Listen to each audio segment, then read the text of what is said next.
पिछले वीडियो में हमने आप लोगों को अध्याय 7 विज्ञान के अध्याय 7 के 4 क्वेश्चन समझाए थे। आज हम आप लोगों को 5 और 6 क्वेश्चन समझा रहे हैं। 2 क्वेश्चन अपने सबसे पहले हमने आप लोगों को बता दिया था कि ऐच्छिक क्रियाएं व प्रतिवर्ती क्रियाएं क्या हैं। ठीक है, तो ऐच्छिक क्रियाएं कौन सी होती हैं? वे क्रियाएं जिन्हें हम अपनी इच्छा के अनुसार कर सकते हैं, ऐच्छिक क्रियाएं होती हैं। अनैच्छिक क्रियाएं वे क्रियाएं जिन्हें हम अपनी इच्छा के अनुसार या सोच विचार कर नहीं कर पाते, वे क्या कहलाती हैं? अनैच्छिक क्रियाएं कहलाती हैं। लेकिन जो प्रतिवर्ती क्रियाएं होती हैं, प्रतिवर्ती क्रियाएं एक प्रकार की अनैच्छिक क्रियाएं हैं। प्रतिवर्ती क्रियाएं एक प्रकार की अनैच्छिक क्रिया हैं, लेकिन जो प्रतिवर्ती क्रियाएं होती हैं वे कुछ सेकंडों में हो जाती हैं। जैसे प्रतिवर्ती क्रियाएं, जैसे किसी गर्म प्लेट का छू जाने पर हाथ का हट जाना, किसी भी गर्म बर्तन के हाथ से पैर से छू जाने पर क्या हो जाता है? हमारा शरीर हट जाता है उस जगह से। ठीक है, किसी कांटे के चुभने पर पैर का हट जाना, ये क्या है? प्रतिवर्ती क्रियाएं। लेकिन अनैच्छिक क्रियाएं क्या हैं? अनैच्छिक क्रियाएं भी वही होती हैं जिन्हें हम अपना सोच विचार कर नहीं कर पाते, अपनी इच्छा से होती हैं वे। जैसे कि श्वास का चलना, हृदय का धड़कना, ये सब क्या है? अनैच्छिक क्रियाएं हैं। ठीक है, तो अपना जो आज का 5वां क्वेश्चन है कि अनैच्छिक क्रियाओं व प्रतिवर्ती क्रियाओं में भिन्नता लिखिए, या अनैच्छिक क्रियाओं व प्रतिवर्ती क्रियाएं में क्या भिन्न है, क्या भिन्नता है, लिखिए। तो अपना सबसे पहले प्रतिवर्ती क्रिया लिखेंगे कि जो प्रतिवर्ती क्रियाएं होती हैं सबसे पहले लिखेंगे अनैच्छिक क्रिया। तो जो अनैच्छिक क्रियाएं होती हैं अपनी इच्छा के अनुसार नहीं चलती, वे क्रियाएं जिन्हें हम अपने सोच विचार कर नहीं कर पाते, उन्हें क्या कहते हैं? अनैच्छिक क्रियाएं। प्रतिवर्ती क्रियाओं में लिखेंगे पहला कि जो वे क्रियाएं जो किसी बाह्य उद्दीपन के प्रति मस्तिष्क का संबंध नहीं रखते हैं एक प्रकार की अनैच्छिक क्रिया हैं, लेकिन जे मस्तिष्क से संबंध नहीं रखती हैं, वो क्या कहलाती हैं? प्रतिवर्ती क्रियाएं। आप प्रतिवर्ती क्रियाओं के अगर उदाहरण लिखेंगे तो प्रतिवर्ती क्रियाओं का उदाहरण है अपना कि गर्म प्लेट के छू जाने पर हाथ का हट जाना, किसी कांटे के छू जाने पर हाथ का या पैर का हट जाना। कभी कभी ऐसा होता होगा, आप लोगों ने देखा होगा कि अपन अंधेरे से प्रकाश में जाते हैं तो अचानक आंखें क्या हो जाती हैं? बंद हो जाती हैं। तो ये सब क्या है? अपनी प्रतिवर्ती क्रियाएं। लेकिन अनैच्छिक क्रियाओं में उदाहरण लिखेंगे तो अनैच्छिक क्रियाओं में उदाहरण लिखेंगे कि हृदय का धड़कना, ये क्या है? एक अनैच्छिक क्रिया, यानी अपन सोच विचार कर नहीं कर सकते। अगर मान लो सोच लिया अपन ने कि हृदय को धड़कना बंद करना है, तो क्या हो सकता है? ऐसा नहीं हो सकता। तो ये कैसी है? अनैच्छिक क्रिया। अपने शरीर में जो पाचन होता है भोजन का, वो कैसे होता है? अनैच्छिक क्रिया। जब अपन सोच लें कि होना है पाचन, ऐसा नहीं है, वो अपने आप होता है। ठीक है, तो पाचन, भोजन का पाचन क्या है? एक अनैच्छिक क्रिया। इसके बाद है अपना श्वसन, अपन सांस लेते हैं तो ये कैसी है? एक अनैच्छिक क्रिया। 2 अंतर हो गए अनैच्छिक क्रिया और प्रतिवर्ती क्रिया में। तीसरा अंतर है अनैच्छिक क्रिया में कि जो अनैच्छिक क्रिया होती है यह मस्तिष्क के द्वारा नियंत्रित होती है। अनैच्छिक क्रियाएं मस्तिष्क के द्वारा नियंत्रित होती हैं, लेकिन प्रतिवर्ती क्रियाएं कैसी होती हैं? प्रतिवर्ती क्रियाएं मेरु रज्जु के द्वारा नियंत्रित होती है, मस्तिष्क के द्वारा नहीं, मेरु रज्जु के द्वारा नियंत्रित होती हैं। इतना हो गया। जो अपना लास्ट अंतर है अपना प्रतिवर्ती क्रियाओं में और अनैच्छिक क्रियाओं में, कि अनैच्छिक क्रियाओं में लास्ट अंतर है कि सभी अनैच्छिक क्रियाएं प्रतिवर्ती क्रियाएं नहीं होती हैं। सभी अनैच्छिक क्रियाएं प्रतिवर्ती क्रियाएं नहीं होती हैं, लेकिन सभी प्रतिवर्ती क्रियाएं अनैच्छिक क्रियाएं हो सकती हैं। सभी प्रतिवर्ती क्रियाएं कैसी हो सकती हैं? अनैच्छिक क्रियाएं होती हैं, लेकिन सभी अनैच्छिक क्रियाएं प्रतिवर्ती क्रियाएं नहीं होती हैं। इतना हो गया अपना। चारों को अंतर आ गया आप लोगों को समझ में। अब हम आप लोगों को लिख के बता रहे कि प्रतिवर्ती क्रिया है और अनैच्छिक क्रियाएं क्या है। तो आप लोग देखो ध्यान से।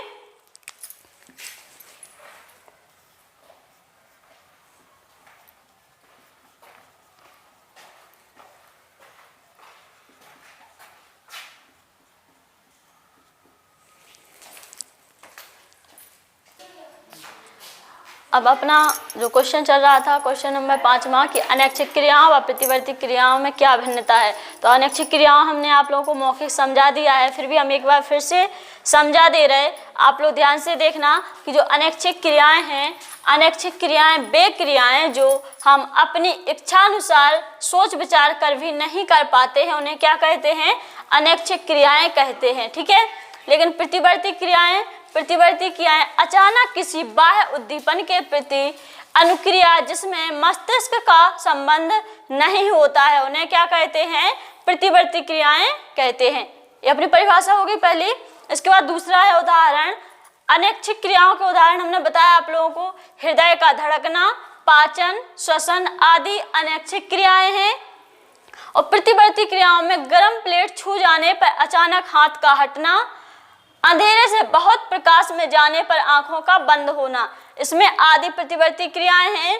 तीसरा है अपना कि अनैच्छिक क्रियाओं को मस्तिष्क द्वारा नियंत्रित किया जाता है। अनैच्छिक क्रियाओं को मस्तिष्क के द्वारा नियंत्रित किया जाता है। प्रतिवर्ती क्रियाओं को मेरुरज्जु द्वारा नियंत्रित किया जाता है। तीसरा अंतर हो गया अपना, जो अपना लास्ट अंतर है, अंतिम अंतर, कि सभी अनैच्छिक क्रियाएं प्रतिवर्ती क्रियाएं नहीं होती हैं। सभी अनैच्छिक क्रियाएं कैसी नहीं होती हैं, प्रतिवर्ती क्रियाएं नहीं होती हैं, लेकिन सभी प्रतिवर्ती क्रियाएं अनैच्छिक क्रियाएं होती हैं। सभी अनैच्छिक क्रियाएं प्रतिवर्ती क्रियाएं नहीं होती हैं, लेकिन सभी प्रतिवर्ती क्रियाएं कैसी होती हैं, अनैच्छिक क्रियाएं होती हैं। ये हो गया अपने चारों अंतर। अब आप लोग अगर इसका स्क्रीनशॉट लेना चाहें तो ले सकते हैं। लिखने के लिए आप लोगों को फेयर पे नोट करने के लिए मोबाइल में एक फंक्शन होता है स्क्रीनशॉट का, आप लोग कर लीजिए ध्यान से। तो आप लोग इसे अलग से भी लिख सकते हैं, इसी में भी लिख सकते हैं, साथ में इसका फेयर पे कंप्लीट कर लेना। ये हो गया अपना क्वेश्चन नंबर 5वां कंप्लीट। अब इसके बाद जो अपना क्वेश्चन नंबर 6वां है कि पादपों में पाए जाने वाले प्रमुख हार्मोन्स कौन कौन से हैं, उनके एक एक कार्य लिखिए। तो पादप में कौन कौन से हार्मोन पाए जाते हैं हम आप लोगों को बता रहे। जो पादप होते हैं, पौधे होते हैं, उनमें निम्न 4 हार्मोन्स पाए जाते हैं। पौधों में निम्न 4 हार्मोन्स पाए जाते हैं, जिब्रेलिन, ऑक्सिन, साइटोकाइनिन व एब्सिसिक अम्ल। अम्ल लिखते हैं इसमें, पर ये हार्मोन ही है, पौधों से निकलता है। ठीक है। तो जो जिब्रेलिन हार्मोन है अपना, जिब्रेलिन बौने पौधों में वृद्धि करता है। बौने पौधों में मतलब जो छोटे पौधे होते हैं उनमें क्या करता है, वृद्धि करता है। इनका ये कार्य है। जो जिब्रेलिन हार्मोन होता है ये बीज के अंकुरण से निकलता है। जो प्रोह निकलता है ना बीज से, उससे निकलता है, व तने के शीर्ष भाग से निकलता है या अग्रस्त भाग से निकलता है। इतना हो गया। इसके बाद जो अपना दूसरा है ऑक्सिन हार्मोन। ऑक्सिन हार्मोन का कार्य होता है, ऑक्सिन हार्मोन्स जो अपन कलम लगाते हैं, जैसे गुलाब के फूल की कलम लगाते हैं, तो उन कलमों में जड़ों में वृद्धि करता है। उन कलमों में बहुत जल्दी जड़ों निकल आती हैं उसके हार्मोन्स के कारण,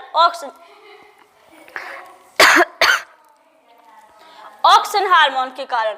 ठीक है। इतना हो गया अपना। इसके बाद है अपना साइटोकाइनिन हार्मोन।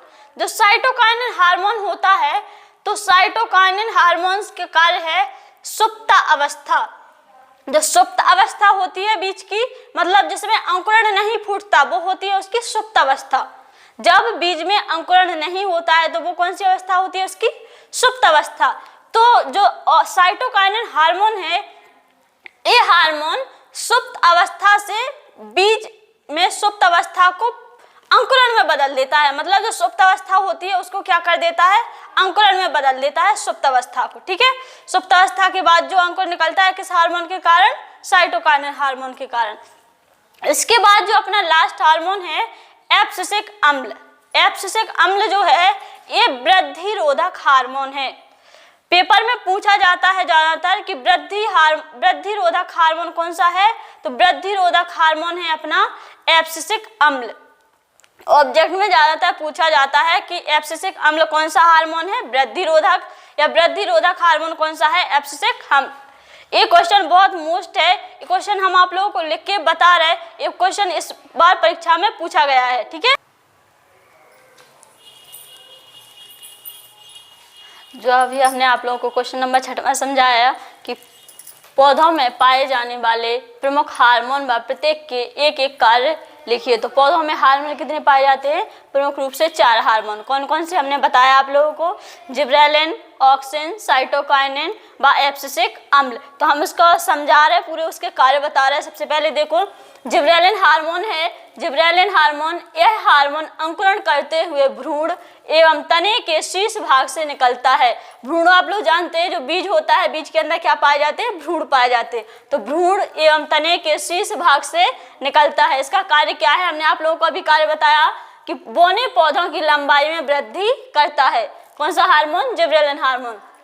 अगर कभी ऑब्जेक्ट में पूछा जाए कि बौने पौधों की वृद्धि में कौन हार्मोन सहायक है, तो कौन सा है? Gibberellin hormone. इसके बाद है अपना ऑक्सिन हार्मोन। तो ऑक्सिन हार्मोन, यह हार्मोन अग्रस्त कलिकाओं, अग्रस्त मतलब होता है आगे की कलिकाओं, आगे की कलिकाओं, तने के शीर्ष एवं बीज के भ्रूण से निकलता है। कौन सा हार्मोन? Auxin hormone. इसके कार्य है, इसके प्रयोग से पौधों की कलमों में जड़ों का शीघ्र विकास होता है। कलम जानते हैं आप लोग? जैसे कि गुलाब के पौधे को अपन कैसे लगाते हैं? कलम काट के लगाते हैं, उसके भाग को, छोटा से भाग को काट कर दूसरी जगह लगा दो तो वो क्या कहलाती है? कलम। और इस कलम में जड़ों का विकास कौन से हार्मोन के कारण होता है? Auxin hormone. इसके बाद है अपना साइटोकाइनिन हार्मोन। जो साइटोकाइनिन हार्मोन है, यह हार्मोन पौधों में सक्रिय रूप से विभाजन करने वाले ऊतकों द्वारा होता है। यह हार्मोन पौधों में सक्रिय रूप से विभाजन करने वाले ऊतकों द्वारा निकलता है, स्त्रावित होता है। स्त्रावित होता है, यहाँ पे लिखेंगे